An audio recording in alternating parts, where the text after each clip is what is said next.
Shalom, shalom, boa tarde. Hoje nós estamos no dia 8 do mês de junho do ano 2021, pelo calendário gregoriano. E pelo nosso calendário judaico, hoje nós estamos no dia 28 de Sivan do ano 5788. Hoje nós estamos no terceiro dia da semana, portanto nós estamos no terceiro dia do Shabat, e isso significa que a semana está andando e nós vamos andando junto para que nós possamos chegar, caso o Mashiach não se revele até lá, possamos chegar no sétimo dia, o dia sagrado do Shabat, e possamos assim estarmos cada vez mais vivenciando a palavra da Torá em nossas vidas, e possamos assim cada vez mais exaltarmos o bom nome do nosso Deus. Como a Torá sucessivamente diz, né? Eu sou Deus, o seu Deus. Isso é maravilhoso, quando nós podemos, né, compreender cada vez mais esse significado, a profundidade dessa revelação divina para as nossas vidas. Bendizemos a Hashem, porque o nosso irmão mais velho, o primogênito de Deus, o povo judeu, já nasce e cresce dentro dessa atmosfera preciosa. E nós que estamos vindo, né, das nações, portanto não judeus, vindo das nações, e estarmos sendo realmente resgatados pelo bom nome do Eterno, bom nome de Hashem, e assim possamos, né, abraçar o monoteísmo, o verdadeiro monoteísmo com fundamento judaico, termos realmente a liderança e a orientação de um rabino. No caso nosso específico, o nosso rabino é o Rav Yaakov Gerenstadet, que é a liderança do Beit Chabad de Brooklyn, São Paulo, onde é a sede, a sinagoga, e com a sua atividade devidamente reconhecida pelo Rabinato de Jerusalém dos Estados Unidos, está aí com o movimento Bnei Noach Brasil, e praticamente em quase todos os estados. Mesmo você que está sozinho, às vezes você diz, por enquanto aqui na minha cidade, parece que só tem eu, né? Ou às vezes você, família, né? Então às vezes você diz, é só eu e a minha família aqui na minha cidade, né? Então você fica às vezes achando que é muito pouco, e na realidade não o é. É muita coisa. Seja você sozinho, aonde você estiver, seja você sozinho como família, uma coisa é certa, isto é precioso, maravilhoso aos olhos de Deus, e você tem grande valor diante de Deus. E isso que é importante, né? Se nós formos basear as nossas decisões e as nossas atitudes por aquilo que os outros pensam, por aquilo que os outros possam falar, nós ficaríamos, né, trancafiados dentro de casa, ficaríamos prisioneiros dentro de um quadrado, e aí nós estaríamos aí não vivendo, mas estaríamos vegetando. Então, a questão não é se você está sozinho nessa fé monoteísta com fundamento judaico, não é se você, família, só você, família, está sozinho na sua cidade.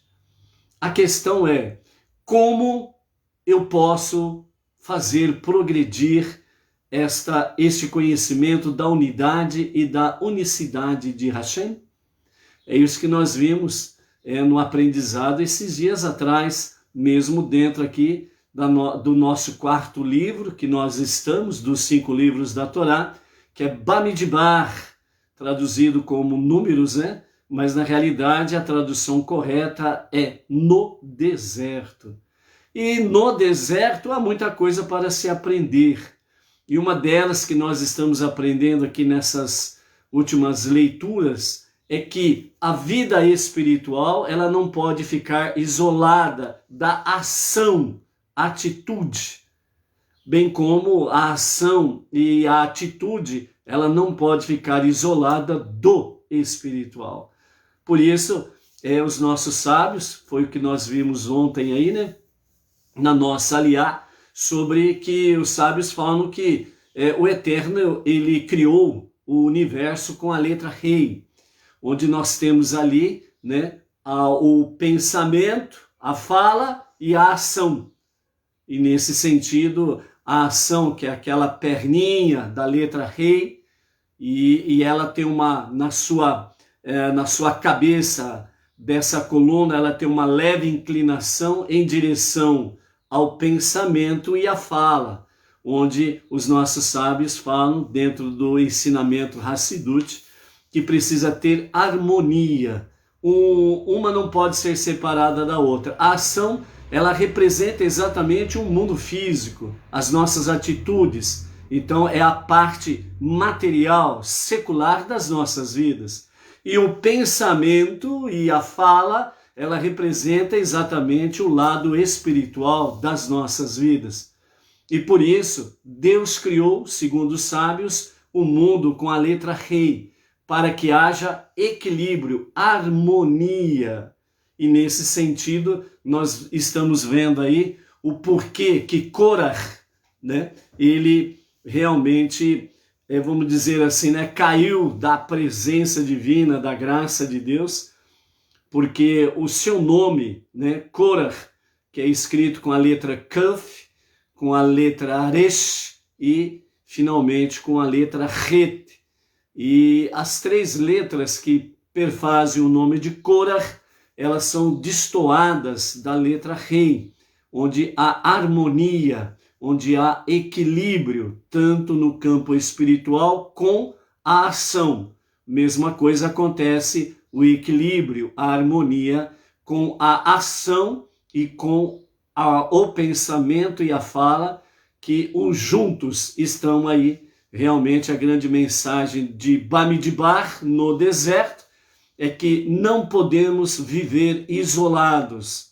Por isso, você que acha que está sozinho na sua localidade, como indivíduo, ou você como família acha que está sozinho na sua localidade, não esqueçam que a experiência do profeta Eliarro, profeta Elias, que ele fugiu de Jezabel e se escondeu numa caverna. E quando Deus veio falar com ele, ele disse que estava escondido porque Jezabel estava procurando matá-lo e que só ele tinha sobrado, né, dos profetas que não se dobraram diante do ídolo de Jezabel, Baal. E Deus falou para ele, falou, não é só você não, Elias. E tem aí mais de 5.000 aí que não se dobraram diante da idolatria de Jezabel. Então, portanto, amados, nós não estamos sozinhos. Você não está sozinho. Você, família, não está sozinha.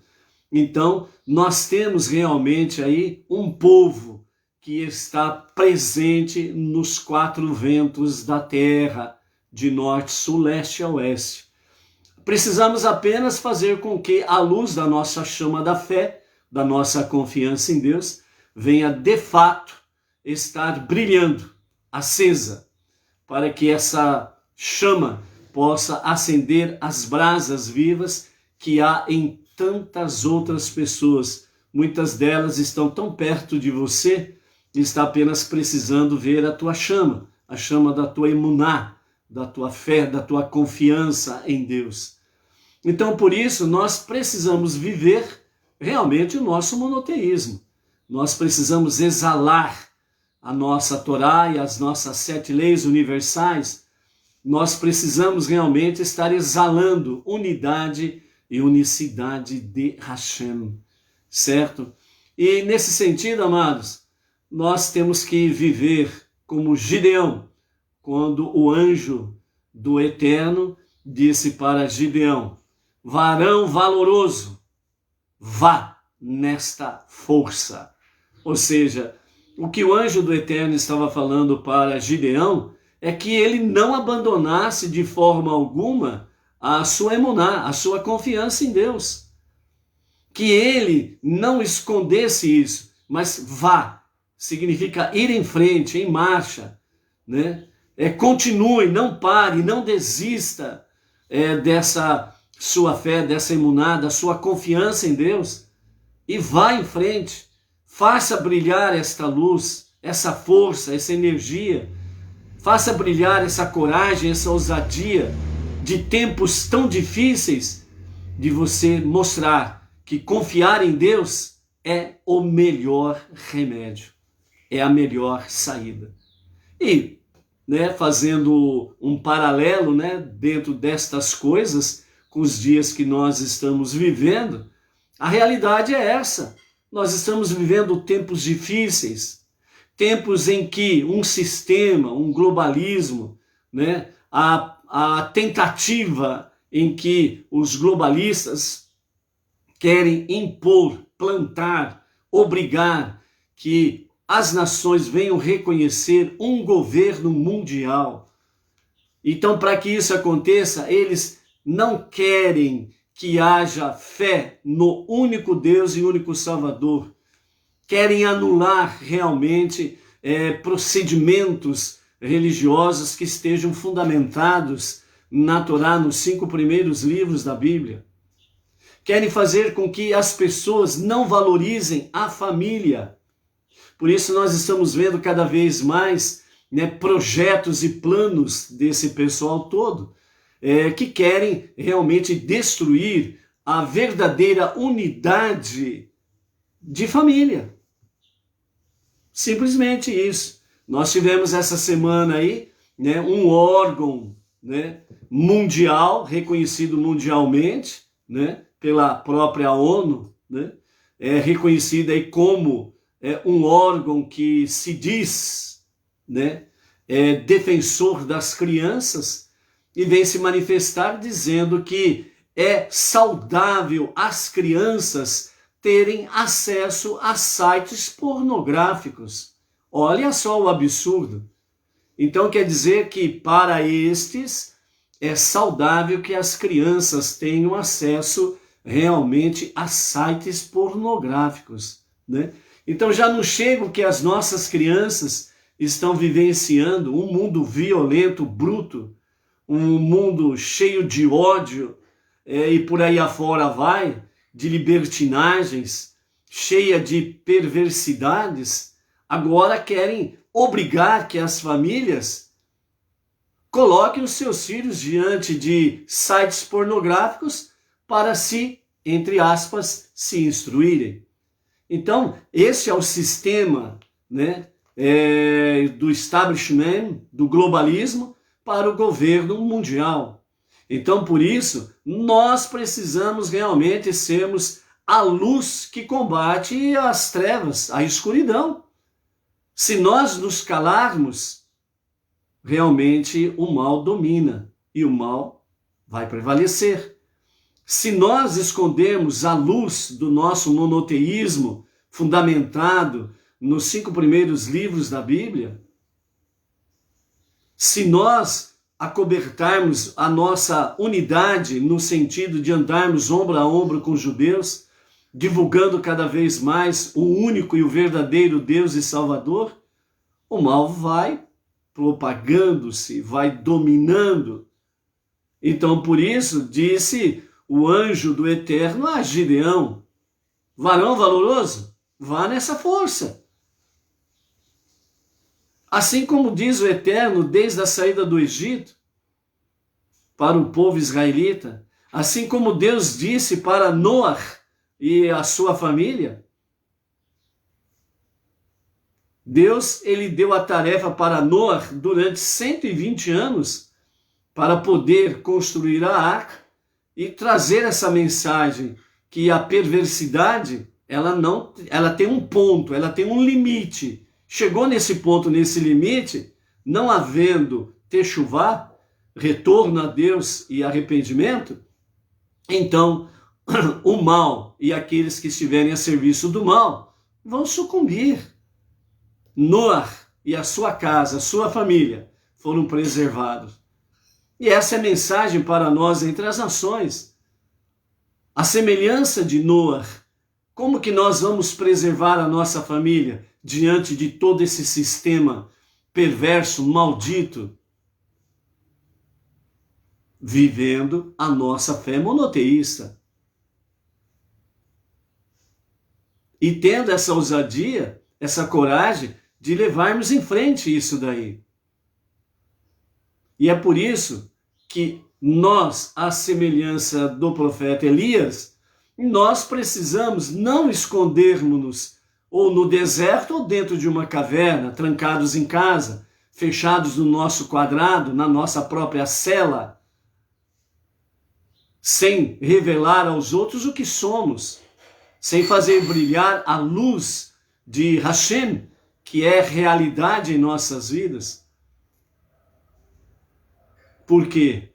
Porque vidas individuais, porque vidas familiares estão precisando de cada um de nós. E nós não podemos nos acovardar, nós não podemos nos esconder, nós precisamos ir em frente, em marcha, é a ordem de Hashem. E para isso, amados, nós temos aí que enfrentar as dificuldades, as lidas e deslidas da vida, que é uma realidade. E dentro desse escopo aí, nós estamos aprendendo no nosso dia a dia, pelas lições que nós temos aprendido, né, em cada paraxá até aqui, desde o dia 17 de outubro de 2020, né? Ou seja, olhando aqui os dados, né? Ou seja, desde o dia 17 de outubro de 2020 até a presente data, né? Com a graça do Eterno, né? Finalizando essa semana paraxá de Korach, nós estaremos completando 4.263 versículos estudados, lidos nesse período todo. Nós estamos no 4º livro dos 5 livros da Torá. O tempo que o Eterno está nos dando até aqui não é um tempo vão. Ele tem propósito. Tudo em Deus tem propósito. E por isso, nós precisamos estar aí nessa ousadia, nessa coragem de vivermos a nossa fé, custe o que custar, mas sabedores que nós temos a nossa porção garantida no Olam Rabá, o mundo vindouro, a vida eterna. Então, por isso, o que é mais precioso? Viver segundo o padrão deste mundo agora e perder o verdadeiro padrão de vida no Olam Rabá, no mundo vindouro, na vida eterna? Então essa é a realidade. E por isso nós não podemos realmente nos acovardarmos diante do establishment, esse sistema perverso que está aí.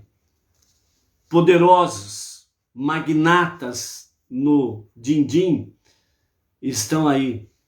E esses magnatas estão aproveitando e ganhando muito mais milhões e milhões, né, bilhões de dólares com essa questão da pandemia e com aquela picadinha, né, que estão dando de remédio no mundo inteiro. E sendo que há realmente disponível remédios bons e baratos que resolvem o problema.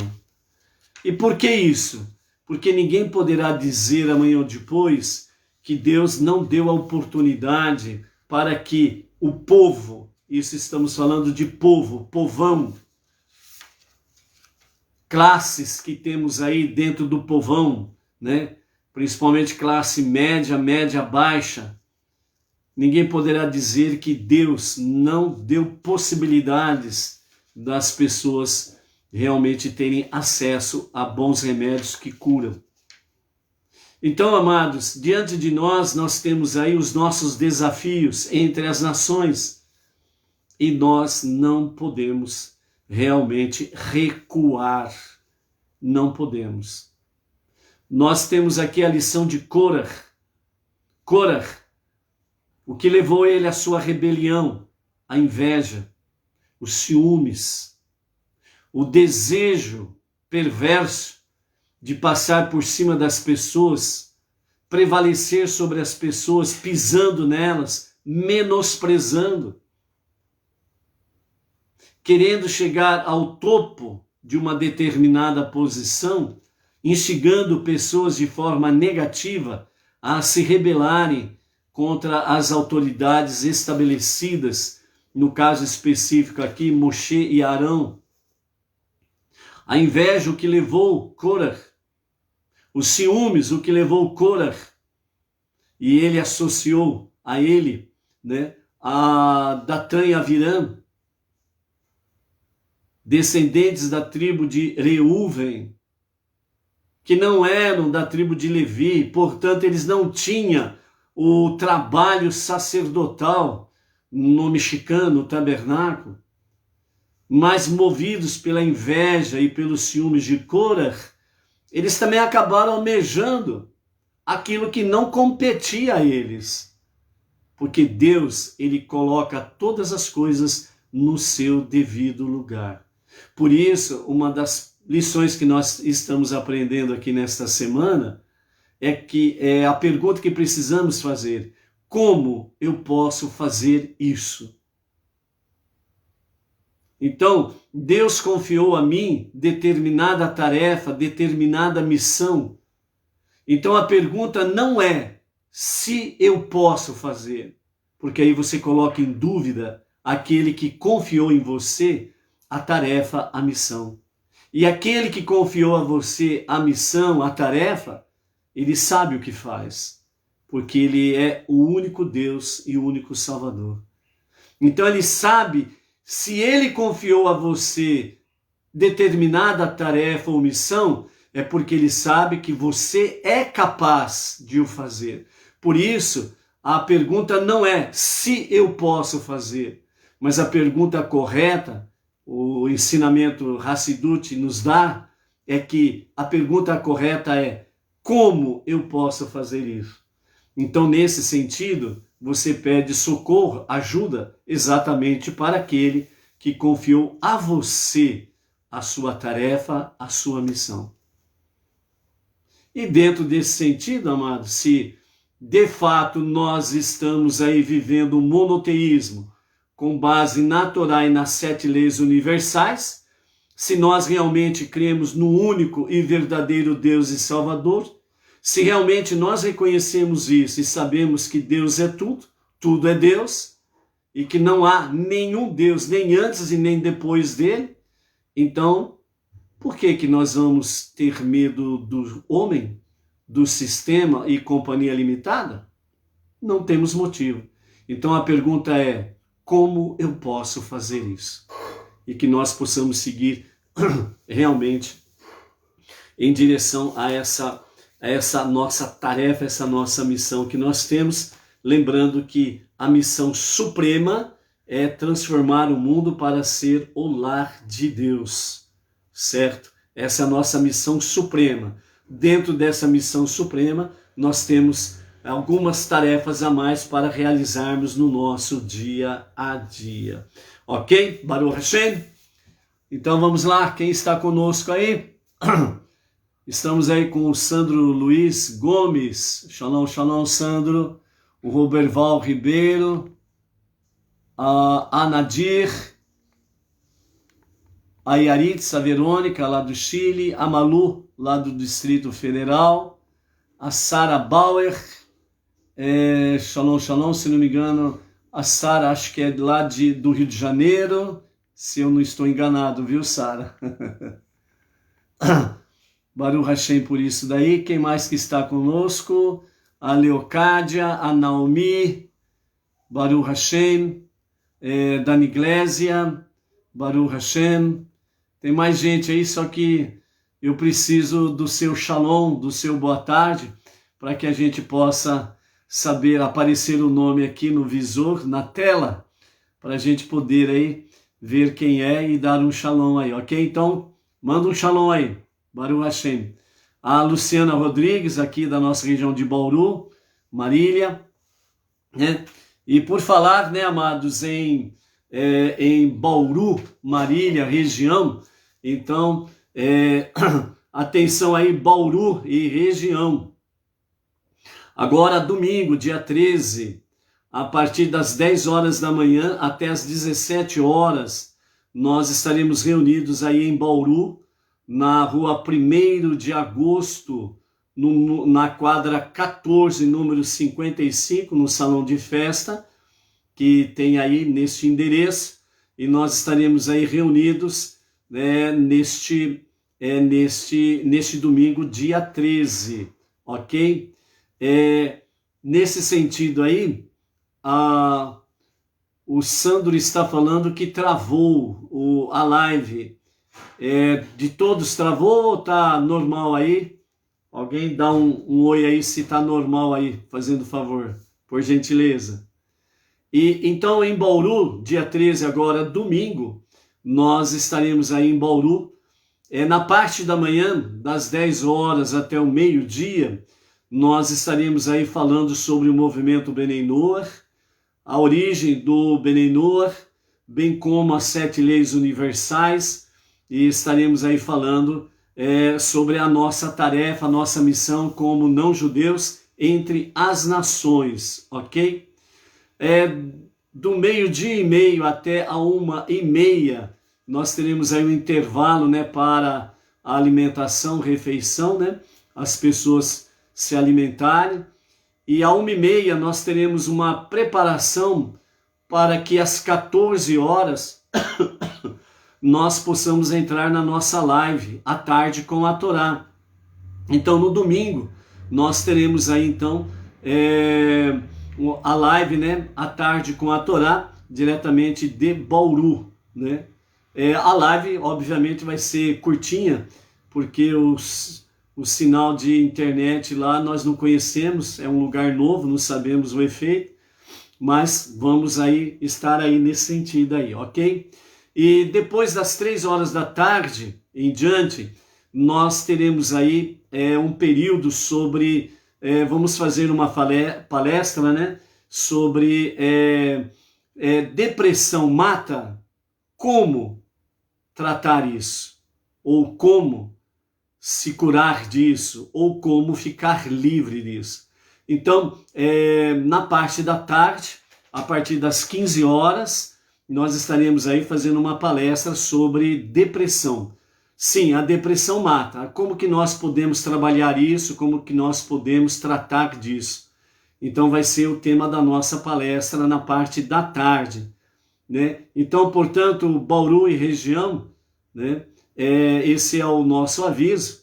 E como se trata de um lugar que tem vagas limitadas, então é bom entrar em contato conosco, marcar aí, confirmar a sua presença, para que ao chegar lá a gente não tenha aí o dissabor, de falar para a pessoa que não tem como acomodar mais as pessoas lá no local, Então no local lá nós temos um limite, de 30 pessoas sentadas. Então é por isso que precisa aí as pessoas confirmarem, além daquelas que já confirmaram, para que a gente possa aí reservar o seu lugar nesta reunião, ok? Bauru, região, dia 13, domingo, a partir das 10 horas da manhã até as 17 horas, a nossa reunião Bnei Noach, Bauru e região, ok? Aos demais, pedimos aí, as suas preces para o sucesso desta reunião, e todos aqueles de Bauru e região, e aonde chegar, esta live, e quiserem contribuir com esse movimento aqui em Bauru e região, na descrição do vídeo temos aí, onde você pode enviar a sua tzedakah, no valor que você quiser, aquilo que traz a ti, alegria ao teu coração e faz com que você seja participante realmente como diz, seja participante nos negócios de Deus, Então, se você quer ser participante nos negócios de Deus, a descrição está aí. Baruch Hashem. Vamos então para a nossa gota de sabedoria do nosso Rebbe Menachem Mendel, o Tzadik, o líder da nossa geração, que hoje é de número 263. Nós estamos naquele grupo, né, de 18 ensinamentos, que tem o título que diz Entre a Mulher e o Homem, né? O marido, a esposa e o marido. Então, a sabedoria de hoje, o Rebbe diz assim para conosco: o casamento é um microcosmo da descida da alma a este mundo. Se você estiver aqui em busca do que pode obter deste mundo, então o mundo e todas as suas armadilhas só o puxarão para baixo. Mas se você estiver procurando o que pode dar, então você, sua parte do mundo e sua alma serão todos elevados e se encherão de luz. O mesmo ocorre quando você entra num casamento. Procure o que pode dar e colha harmonia e amor. Baruch Hashem. Então esse é o nosso ensinamento do nosso Rebbe de hoje. Comentando, né? Então aqui o Rebbe diz assim: quando a nossa alma desceu para este mundo, tem uma finalidade. E a finalidade que Deus deu, ela é elevada. Mas, né, o Rebbe chama a atenção aqui justamente para esse contraposto, né? Ou esse contraponto em que quando a nossa alma ela tem um contato com esse mundo inferior, esse mundo de Asiá, esse mundo aqui materialista, secular, então há um conflito realmente dos interesses entre o espiritual e entre o mundo físico, material e secular. Então o Rebbe diz assim: se você começar a buscar aqui nesse tempo presente apenas aquilo que está ligado a este mundo, então este mundo com as suas armadilhas, ele vai puxar você cada vez mais para baixo. O que significa puxar você cada vez mais para baixo?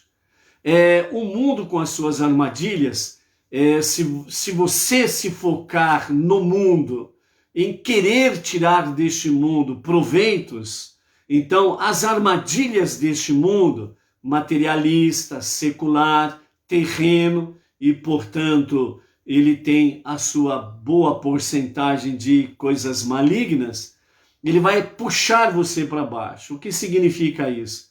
Ele vai procurar fazer com que a tua alma venha se desconectar com os céus, com temor aos céus, ou seja, vem fazer com que você venha desconectar-se com Deus e daquilo que é espiritual. Então as armadilhas do mundo, elas vão fazer isso. Por quê? Porque você está olhando para baixo. Você está buscando aquilo que é debaixo, né?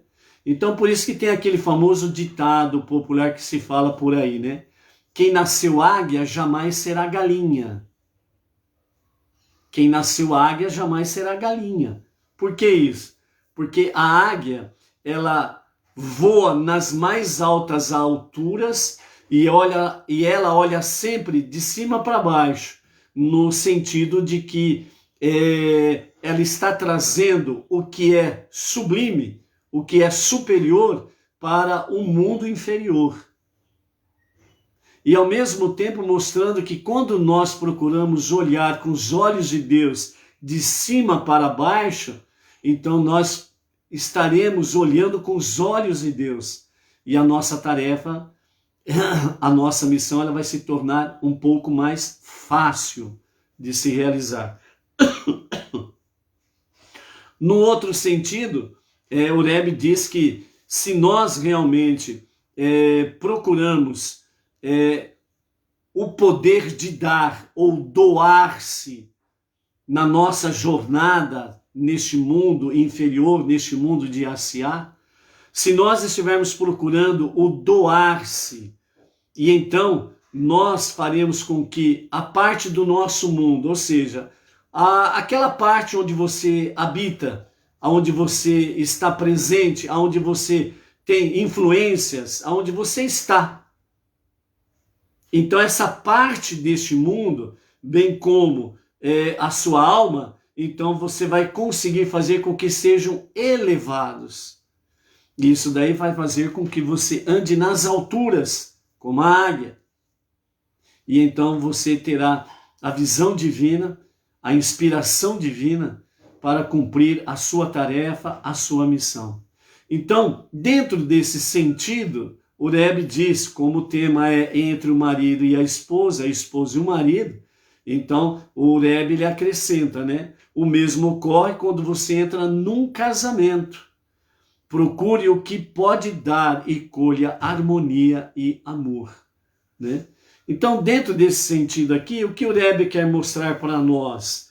Que o nosso relacionamento no casamento, no matrimônio, entre a esposa e o marido, entre o marido e a esposa, é uma ligação que precisa ter no mais alto padrão espiritual, porque diz um relacionamento direto com Deus.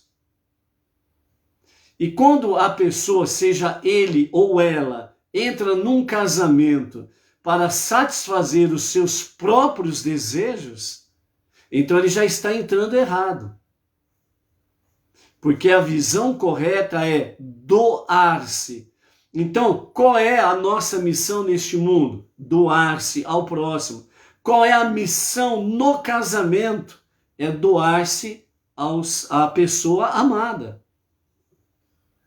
E ao doar-se à pessoa amada, então você sempre vai estar realmente focado em doar-se para a pessoa amada.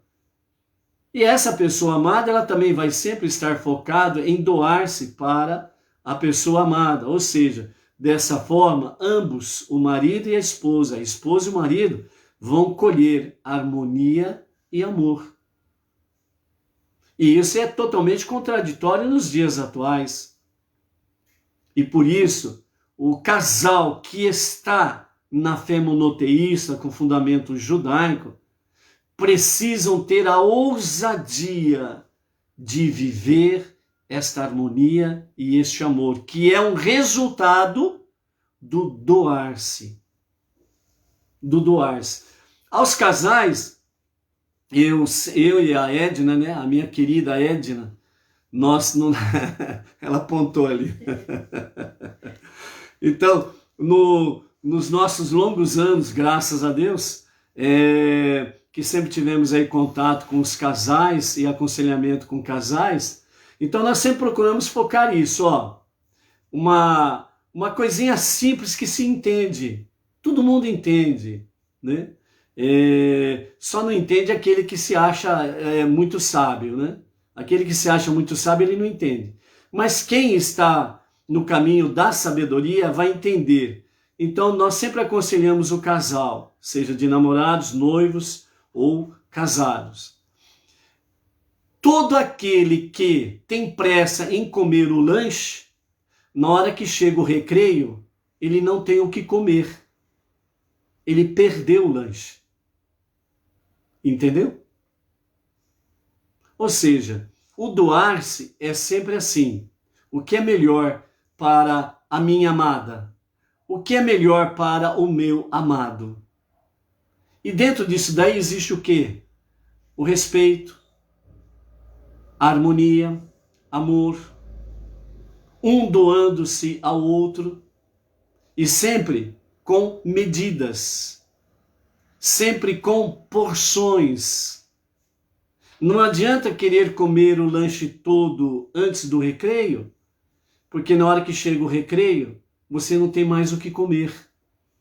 Ou seja, o namoro, o noivado e o casamento precisa ser de eternos namorados. O que acontece com os namorados? Obviamente nós estamos falando dentro daquele padrão, né? O padrão correto do namoro, né? Não esse namoro moderno aí que as pessoas, um olha para o outro e já resolve morar junto. Se der certo, deu certo, a gente fica. Se não der certo, cada um segue o seu caminho e pronto. Aí amanhã ou depois, a mesma coisa, encontra um outro parceiro ou parceira, né? Bateu o olho, vamos lá, vamos ficar. Aí vai lá, mora junto, ó, se der certo, deu certo, se não deu certo, cada um segue o teu rumo. Ó, mesmo a gente estando juntos aqui, você cuida da sua vida, eu cuido da minha, o que é meu, o que é teu é teu. Todo esse relacionamento é uma bagunça, né?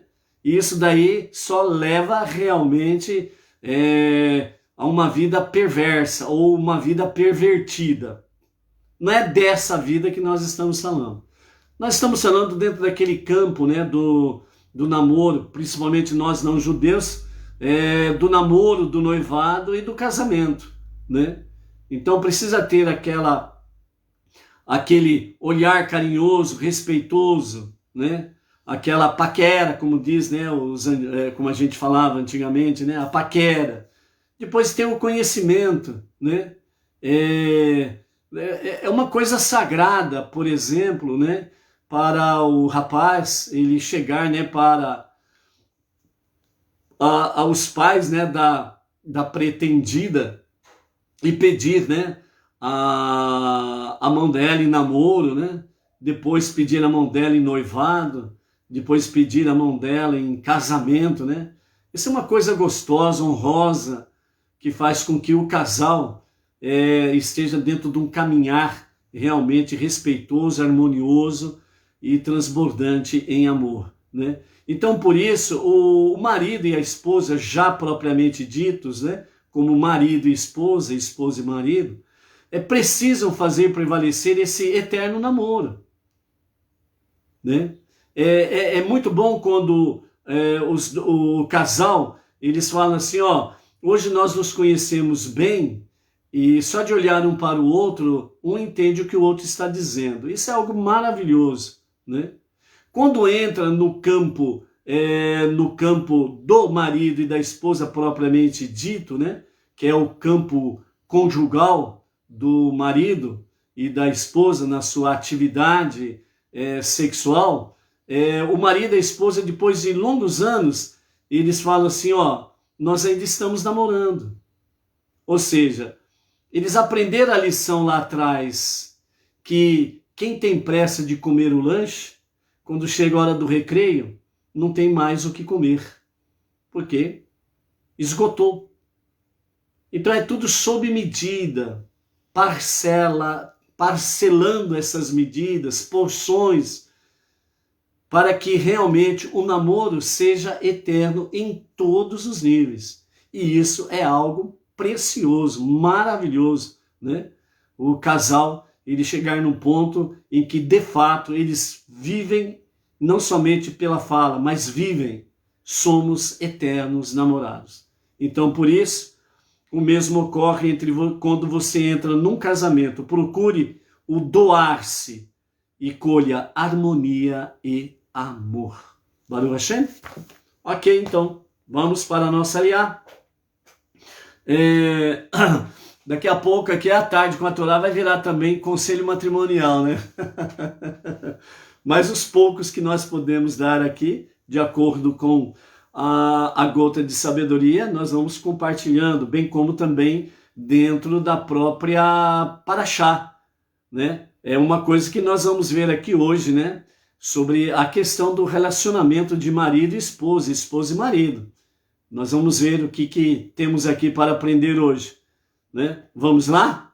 Então, terceira leitura está no capítulo 16 do livro Bamidbar, Números, no deserto, do verso 20 até o capítulo 17, verso 8, é a nossa terceira aliá.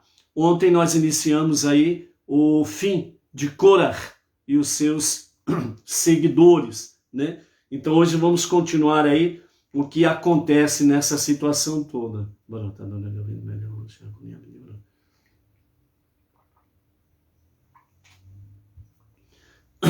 Então Moisés tentou reconciliar Datã e Avirã para não somar com a rebelião de Korah, mas eles estavam realmente determinados a continuar com Korah e abandonando realmente a liderança de Moshe e Arão. Então hoje, a partir do capítulo 16, verso 20, nós temos aí a continuidade, o fim de Korah. Então vamos lá. Deus falou a Moshe e Arão dizendo: dissociem-se desta congregação e eu os destruirei em um instante. Então Moshe e Arão caíram sobre suas faces e disseram: ó Deus misericordioso, Deus dos espíritos, que conhece os pensamentos de todas as pessoas. Ó Deus misericordioso, Deus dos espíritos, que conhece os pensamentos de todas as pessoas. Moshe e Arão, eles sabiam muito bem o Deus que eles estavam servindo. E eles sabiam muito bem quem era o seu Deus, o nosso Deus. Então, essa expressão, ó Deus misericordioso, Deus dos espíritos, que conhece os pensamentos de todas as pessoas. Nós não podemos esquecer esse detalhe, amados. O nosso Deus é soberano e Ele está presente em qualquer lugar, no mais íntimo dos nossos sentimentos e no mais íntimo dos nossos pensamentos. Não podemos esquecer isso. E então ele continua dizendo, apenas porque um homem peca, o Senhor deve irar-se com toda a congregação? Deus falou a Moshe dizendo, você está certo, eu punirei somente os pecadores. Fale à congregação dizendo, afastem-se da morada de Corah, Datã e Avirã. Moshe se levantou e foi para as tendas de Datã e Avirã. Os anciãos de Israel o seguiram. Os anciãos de Israel, aqueles 70 anciãos, os novos anciãos, eles eram também chamados de os juízes do povo de Israel, ok? Ele falou à congregação dizendo, então Moshe e Arão, eles não estavam somente os dois, eles se fizeram acompanhar dos 70 varões, ou seja, esses 70 anciãos, eles eram os 70 juízes sobre todo o povo israelita. Então, a ação de Arão e Moshe, a ação de Moshe e Arão, com a presença deles, tinha um efeito legal juridicamente falando. Então, eles estavam o quê? Agindo de forma transparente e justa. E os juízes, esses 70 anciãos, estavam ali exatamente. Quem saísse fora da lei, no caso específico da lei da Torá, então os 70 juízes, eles estavam... Epa! Moshe e Arão, vocês estão saindo fora da Torá, fora dos mandamentos. Então, a presença desses 70 anciãos, que são 70 juízes, eles estavam trazendo a legalidade jurídica nos atos de Moshe e Arão. Entendeu? Então, não era uma coisa ao léu. Então, Moshe, quando ele diz realmente a Corah, Datã e Avirã, dizendo que, nós vamos ver aqui, vocês, tudo isso que está acontecendo é para vocês aprenderem que o que eu fiz não foi à margem da lei, não foi à margem da justiça. Porque Dayan Haemet, o verdadeiro juiz, o eterno, foi ele que me direcionou, me instruiu e me inspirou para fazer todas as coisas, entre elas, nomear Arão como Kohen Gadol e os seus filhos como Kohanim, que era o caso aqui de Corah, Datã e Avirã, que estavam alegando que Moshe e Arão tinham usurpado o poder. Então, Moshe e Arão tinham que agir de forma legal juridicamente. Então, isso estava sendo claro, transparente com a presença dos 70 anciãos. Continuando, verso 26 do capítulo 16.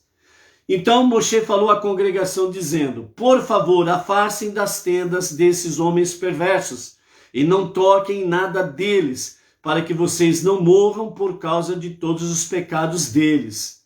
Eles se afastaram da área da morada de Corah, Datã e Avirã. Mas Datã e Avirã saíram e permaneceram de pé orgulhosamente ou de forma prepotente diante da entrada de suas tendas, junto com suas esposas, seus filhos e seus bebês. Moshe disse: através disso vocês saberão que Deus me autorizou a realizar todos estes atos de nomeação dos sacerdotes. Por isso, não foi ideia minha ou do meu coração. Se esses homens morrerem como todos os homens morrem, e o destino de todos os homens ocorra a eles, então Cora está certo. E Deus não me enviou. Quer dizer, se eles morrerem de morte natural, então Deus não me enviou. Era isso que Moshe estava dizendo. Porque o desafio ali proposto, amados, nós precisamos entender isso daqui, era um desafio de vida e morte. Ou seja, quem era culpado, a sentença era a morte. Quem era inocente, a sentença era a bênção e o favor divino. Por isso que Moshe falou lá atrás: amanhã trago os vossos incensórios. Esses incensários, vocês colocarão brasas e depois colocarão incenso.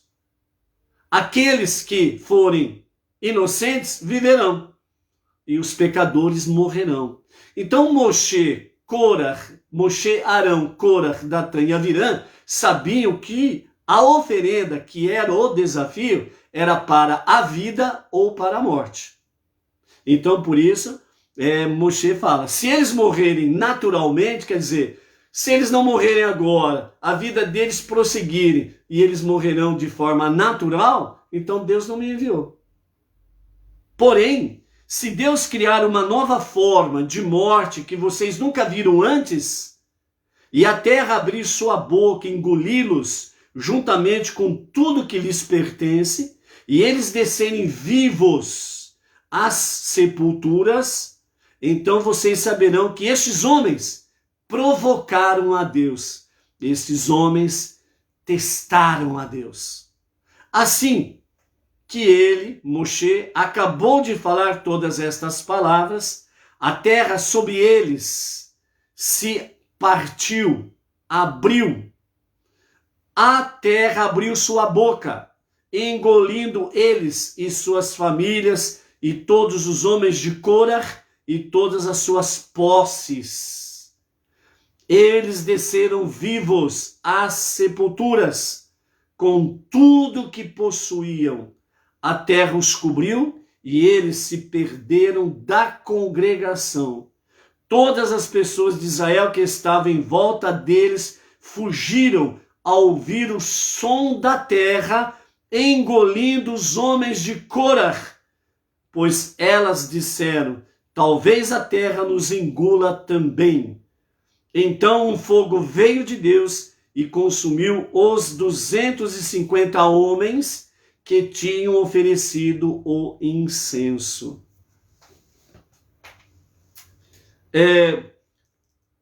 Aqui nós encerramos o capítulo 16 e vamos iniciar o capítulo 17. Antes de iniciarmos o capítulo 17, vamos comentar, de acordo com aquilo que os sábios nos trazem, de acordo com aquilo que Irache nos traz aqui, sobre essa passagem aqui. Vejam bem, quando Deus orientou Moshe e Arão ir realmente, primeiro ele disse, dissociem-se dessa congregação. Então a primeira coisa que Deus disse para eles foi, vocês se separem dessa congregação, desse povo. Esse povo é desobediente, é rebelde. E eu vou eliminá-los. Mais uma vez Deus falando. Porque mais uma vez veio a rebeldia. Aí Moshe e Arão, então conversa com Deus e Moshe diz, ó Deus misericordioso, Deus dos espíritos que conhece os pensamentos de todas as pessoas. Um homem pecou. Toda a congregação vai pagar o pato? Ou seja, Corah pecou. E todos vão pagar o pato nessa situação toda? Então, Dentro da Mishnah do Talmud, os sábios comentam essa mesma passagem da seguinte forma, nesse diálogo entre Moshe e Deus. Então, além daquilo que a Torá escrita nos fala, o que acabamos de ler, a Mishnah, o Talmud, traz para nós o diálogo de Moshe e Deus da seguinte forma, em que Moshe disse a Deus, ó Deus misericordioso, um rei humano, ele, quando um súdito ele se rebela contra o rei, ele tem que punir todos, porque ele não sabe a dimensão dessa rebelião contra ele. Porque esse rei humano, ele não conhece os pensamentos dos homens. Mas tu, ó soberano, tu conheces todos os pensamentos. E o Senhor sabe que foi Cora que pecou. E a congregação toda vai pagar? Então, a resposta, né? Então Deus disse a Moshe, né? Você está certo, eu punirei somente os pecadores. Nesse mesmo verso aqui, o verso 23 do capítulo 16, então, a Mishnah com a Torá escrita, ou seja, a Torá oral e a Torá escrita, nós vemos aqui o diálogo nesse sentido, em que Moshe diz, um pecou. Mas aqui na resposta divina, Deus diz assim, afastem-se da morada de Cora, Datã e Aviram. Então, a Torá oral, a Mishnah, o Talmud, os sábios trazem para nós que Deus disse a Moshe, você acha que só Cora pecou? Não, não foi só Cora que pecou. Aí Deus vem aqui e mostra aqui na Torá escrita, Cora, Datã e Aviram, avise as pessoas para que se afastem das moradas deles, ou seja, se afastem das tendas deles. Então, os sábios falam que Deus estava dizendo a Moshe que Cora não estava sozinho na sua rebelião, que Datã e Aviram também não estavam sozinhos na sua rebelião. Dentro do Talmud, os sábios dizem que Cora, ele passou a noite toda. Lembrem que Moshe disse, amanhã de manhã vocês tragam os incensários e vamos fazer a oferenda do incenso. Aquele que for inocente viverá e o pecador morrerá.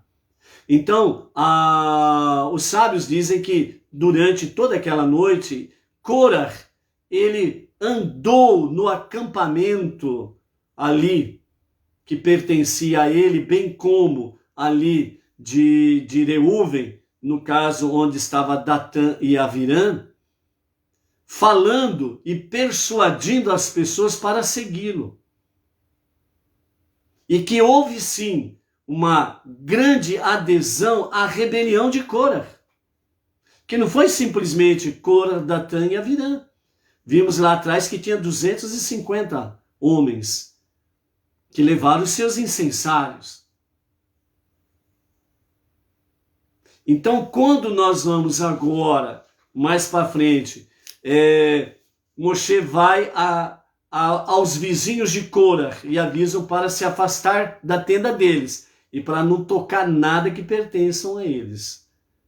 Quem ouviu, afastou-se. Mas quem já estava, quem já tinha aderido à rebelião e à conversação de Cora, somaram-se com ele, não deixaram ele sozinho.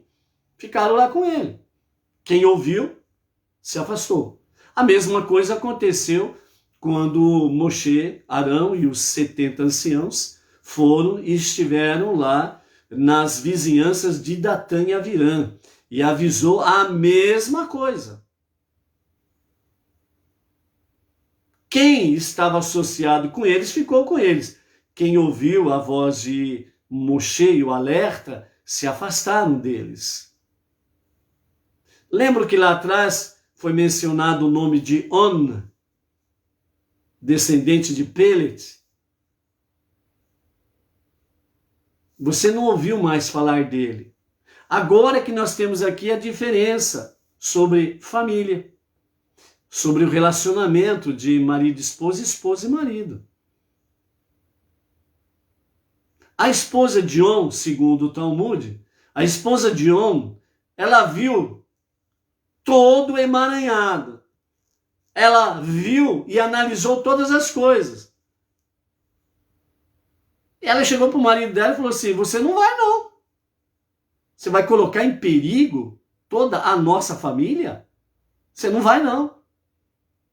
Mas On, né, aquele famoso, né, machão, né, cheio de razão, não, vou sim. Datã e Avirã tá nessa, eu vou junto com eles.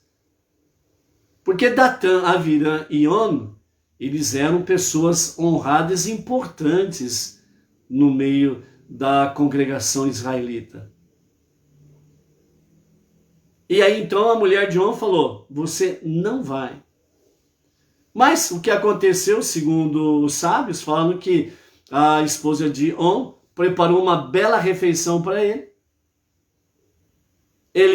Ela fez ele beber bastante vinho e ele simplesmente, desmaiou. Quando ele acordou, já tinha acontecido tudo. Então aí está aquilo que Provérbios fala: uma mulher sábia, ela edifica o seu lar.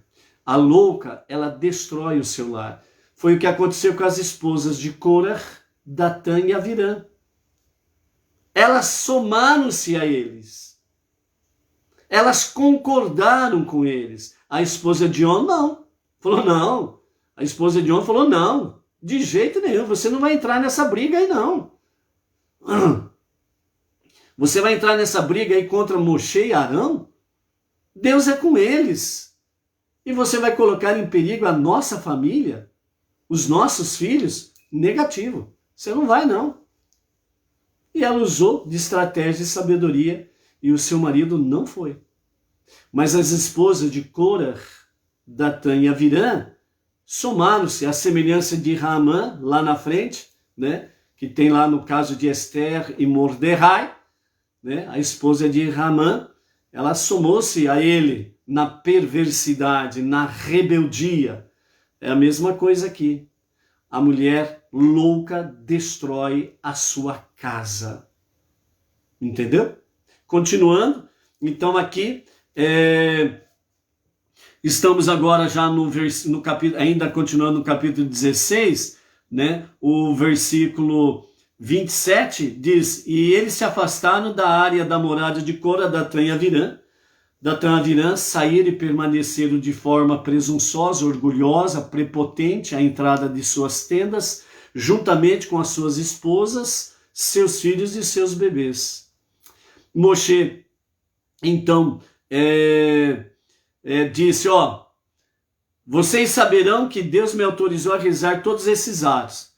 Ainda durante o diálogo de Moshe, né, nessa situação desse desafio dos incensários, havia ainda um tempo hábil para que as pessoas pudessem se arrepender, ou seja, fazer techuvá, retornar a Deus e abandonar a rebelião, antes de acontecer o veredito. Então, mais uma vez, a paciência de Deus e mais uma vez o homem de Deus agindo dentro da vontade divina. E nesse sentido, Moshe faz o seu diálogo. Mais uma vez ele vem e mostra a realidade dos fatos. E novamente Moshe, de forma clara e transparente, falando que vocês saberão que Deus me autorizou a fazer o que eu fiz, ou seja, nomear Arão como sumo sacerdote e os seus filhos como Kohanim, os sacerdotes. Se porventura esses homens, Corah, Datã e Avirã, por que citado o nome de Corah, Datã e Avirã? Porque eles eram os cabeças da rebelião. Lembra que Moshe falou para Deus: apenas um pecou? E o Talmud diz, segundo os sábios, o Talmud nos fala que Deus respondeu para Moshe: você pensa que foi só Corah? Não, Cora não está sozinho nessa rebelião. Ele não é o único cabeça nesta rebelião. Datan e Abiram também são cabeças nessa rebelião. E segundo o Talmud nos fala, né, os nossos sábios dizendo que do lado de Cora teve gente, mais pessoas que se associaram a ele na rebelião. Como que nós podemos ver que o Talmud e os sábios têm razão nisso? Quando nós lemos aqui, no verso 30, Moshe dizendo, mas se Deus criar, ou seja, né, primeiramente, se eles morrerem de forma natural, ou seja, eles viverem o dia de hoje, continuarem a sua vida normal e morrerem de forma natural, então eu, Moshe, não fui enviado por Deus. Então, de fato, Moshe estava dizendo, então, Cora tem razão, porque foi o cabeça dos cabeças na rebelião.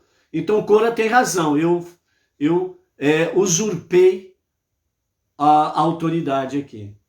Mas, no segundo sentido, já no segundo aviso, Moshe disse, aqui, capítulo 16, verso 30, mas se Deus criar uma nova forma de morte que vocês nunca viram antes, e aí Moshe diz, a terra abrir a sua boca e engoli-los com tudo que lhes pertence, e eles descerem vivos às sepulturas, então vocês saberão que esses homens foram eles que provocaram a ira de Deus. Foram eles que colocaram Deus em teste. Por isso, a morte deles será diferente, ímpar. Será algo realmente que vocês nunca viram. E assim que Moshe acabou de falar, então a terra abriu a sua boca, partiu-se, e Cora, né? Vejam aí, ó, verso 31. Assim que Moshe acabou de falar todas essas palavras, a terra sob eles se partiu aberta, a terra abriu sua boca, engolindo eles e suas famílias, todos os homens de Cora e todas as suas posses. Quando nós temos aqui Cora engolindo ele e suas famílias, quer dizer que toda a família de Cora foi engolida pela terra. A terra abriu sua boca e engoliu todos eles.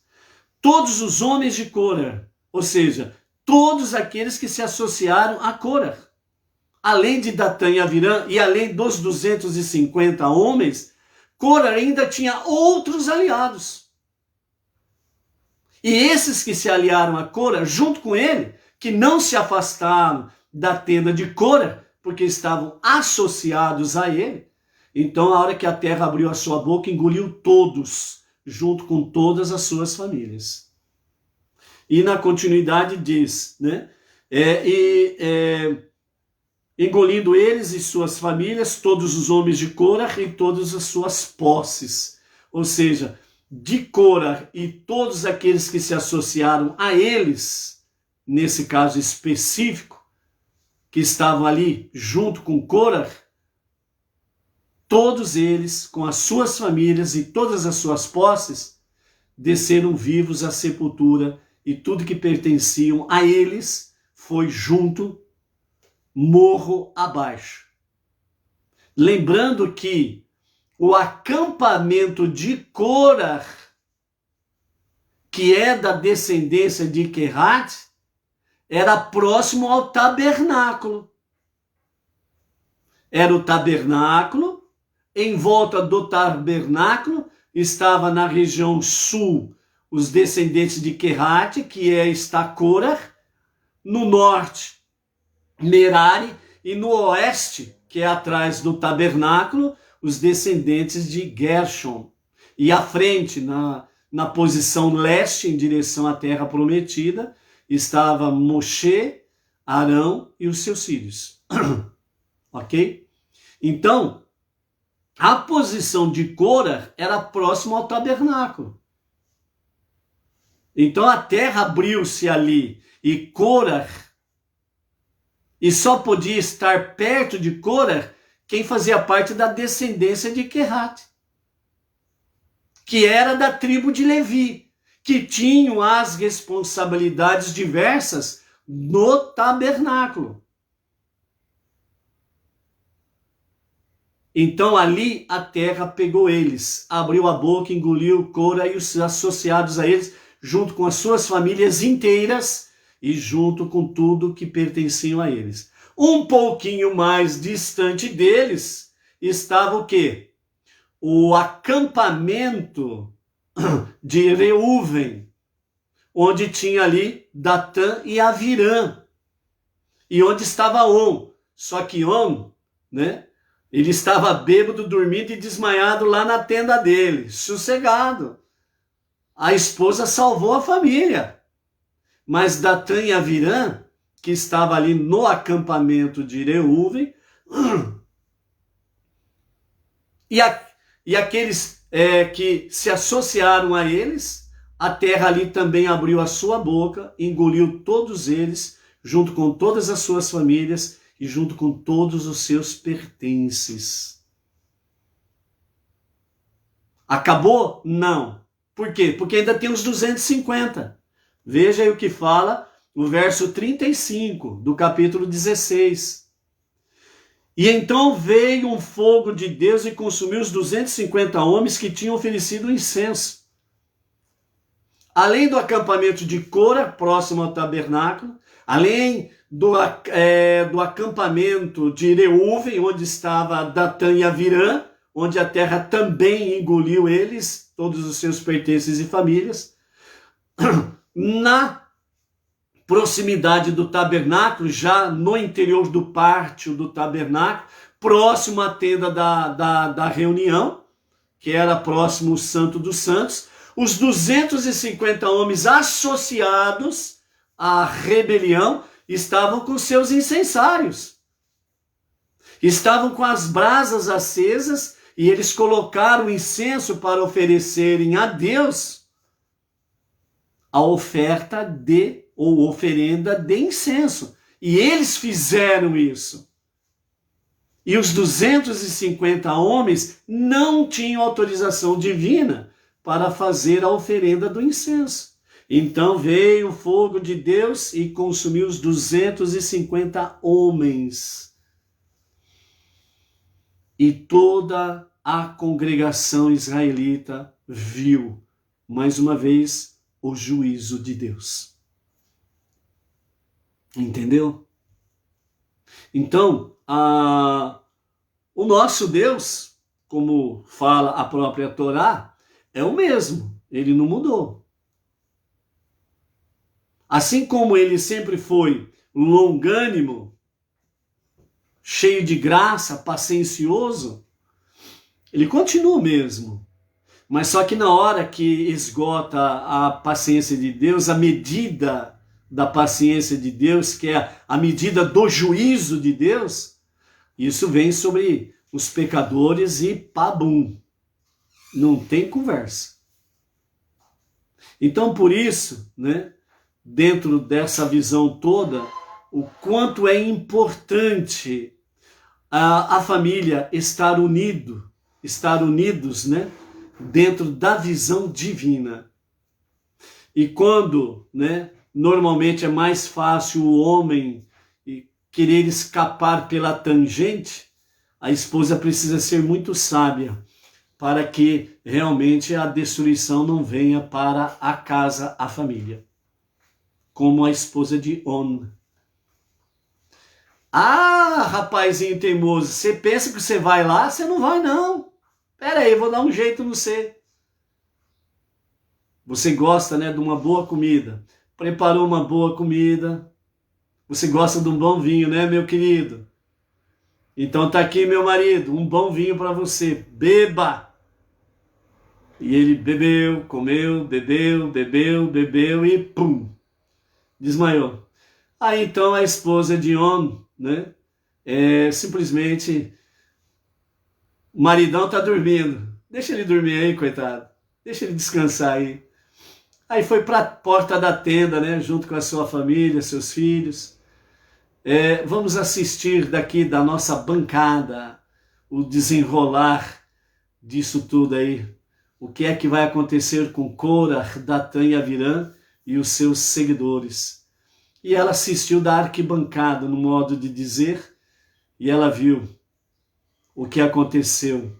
E ela certamente disse: graças te dou, Hashem, a minha família foi salva. Entendeu? Amados, na jornada monoteísta, ela não tem raiz quadrada, não tem nenhuma complicação de uma sentença matemática impossível de se resolver. É simples. Por isso que Deus sempre amou a simplicidade da emuná, da confiança nele. Ok? Então, nesse sentido aí, nós vimos aí o fim de Korah e os seus seguidores, assim como também vimos que se rebelar contra a vontade divina é um desastre para os que o fazem. Por isso, amados, trazendo para os nossos dias sobre a famosa pandemia que nós estamos vivendo aí, vamos fazer a nossa parte. Vamos continuar clamando a Deus, vamos continuar levando uma mensagem de luz, esperança, de vida, uma mensagem de poder, uma mensagem de vitória e uma mensagem de juízo sobre os perversos que estão matando as pessoas de forma consciente em nome do poder no sentido geopolítico e no poder no sentido financeiro. Eles preferem matar as pessoas do que salvar pessoas. Então vamos continuar clamando a Deus, porque esses perversos, eles perecerão, estão perecendo, vão perecer. Deus não está dormindo. Deus está muito vivo, presente e atuando. Nós estamos vendo aí alguns perversos sucumbindo na jornada aí, né, na caminhada perversa deles, né? Então vamos para o nosso capítulo 17, para nós concluirmos a nossa aliá de hoje, que a hora está avançando, ok? Então um lembrete de Korah, vamos lá, capítulo 17. Deus falou a Moshe dizendo: diga a Elazar, filho de Arão, o sacerdote, para pegar os incensários da área queimada, porque eles se tornaram sagrados. Mas ele deverá jogar fora o carvão em brasa. Transforme os incensários daqueles que pecaram contra as suas almas em chapas laminadas para uma cobertura para o altar, visto que eles foram santificados porque foram trazidos diante de Deus. Elas serão um lembrete para os filhos de Israel. Elazar, o sacerdote, pegou os incensários de cobre que as vítimas do fogo haviam trazido e ele os aplanou, né? Fez uma lâmina, transformando-os em uma cobertura para o altar. Isso permaneceu um lembrete para os filhos de Israel de que ninguém de fora, que não fosse um descendente de Arão, deveria se aproximar do altar para queimar incenso diante de Deus, para que não agisse como Korah e seu grupo, pois fora Deus quem falara através de Moshe sobre a nomeação de Arão.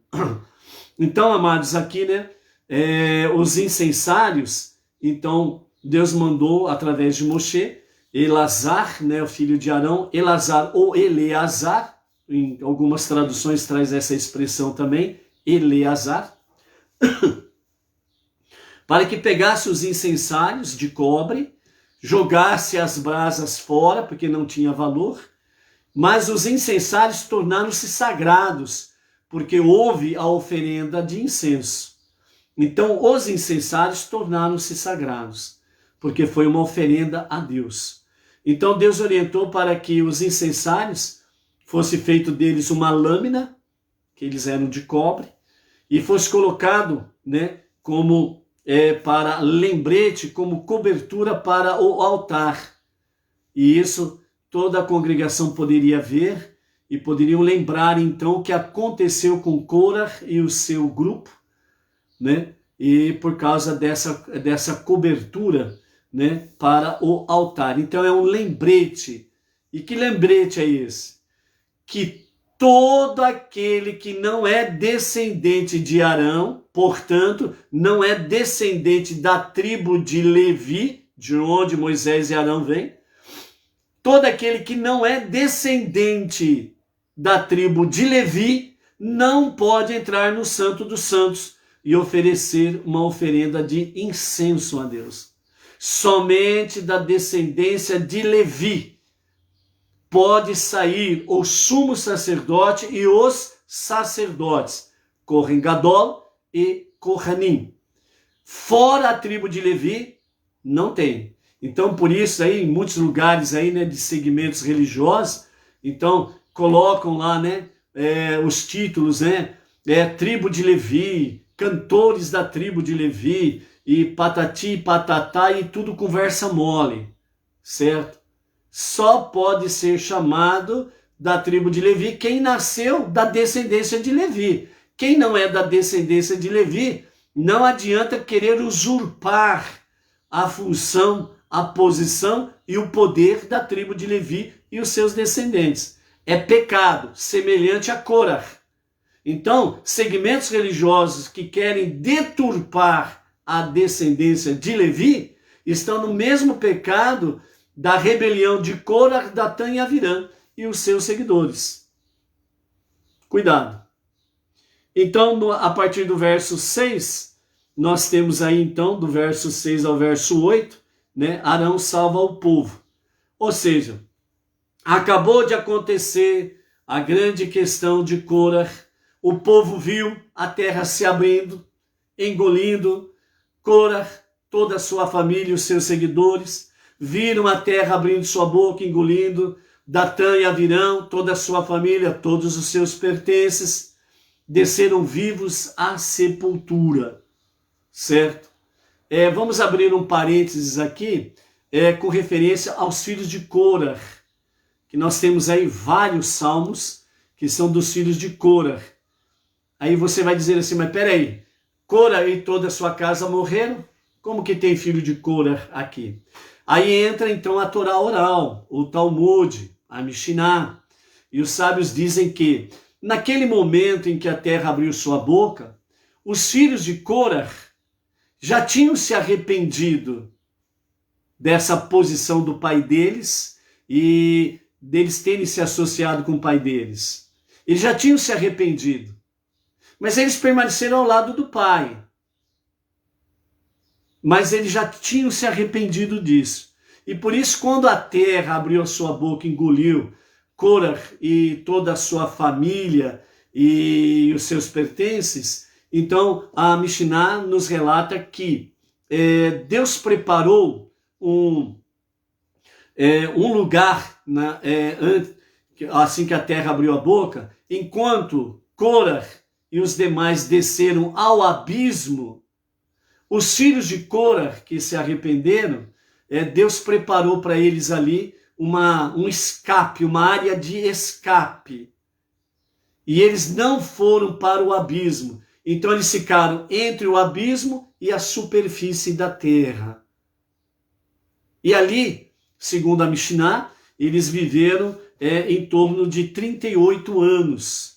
E posteriormente eles vieram à face da terra, que nós vamos ver mais ali na frente, nessa posição em que os filhos de Korah ficaram durante esse período aí de 38 anos, certo?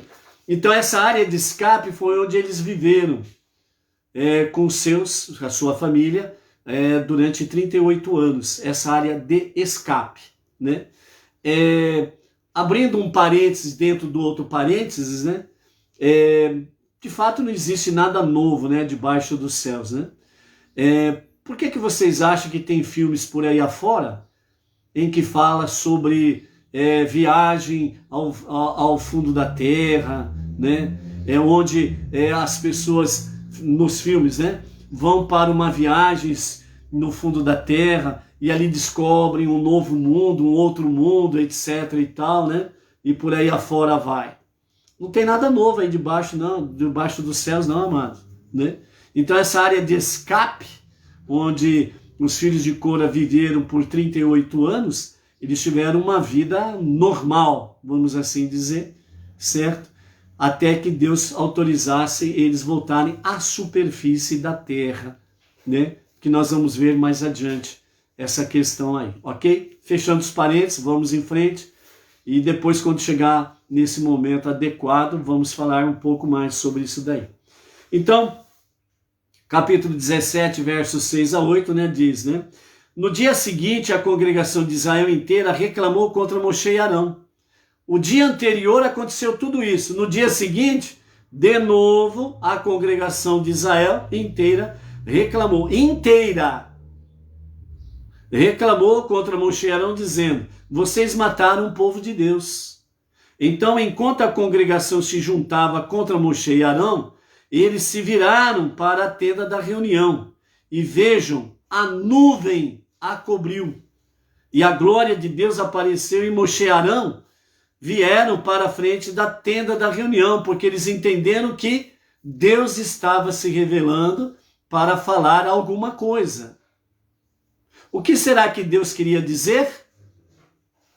Mais uma vez, um dia seguinte, menos de 24 horas, uma nova rebelião?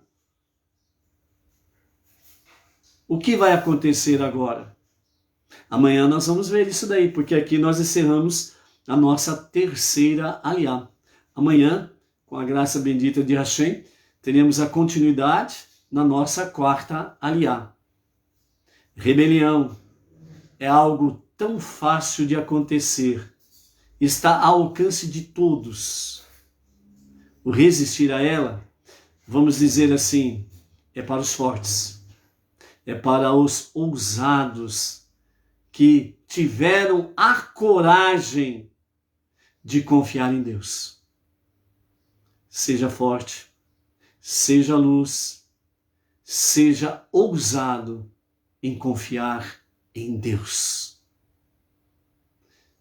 Seja forte, seja luz, seja ousado para não se deixar levar pelo medo e pelo pavor, pois estas coisas, elas formam os covardes.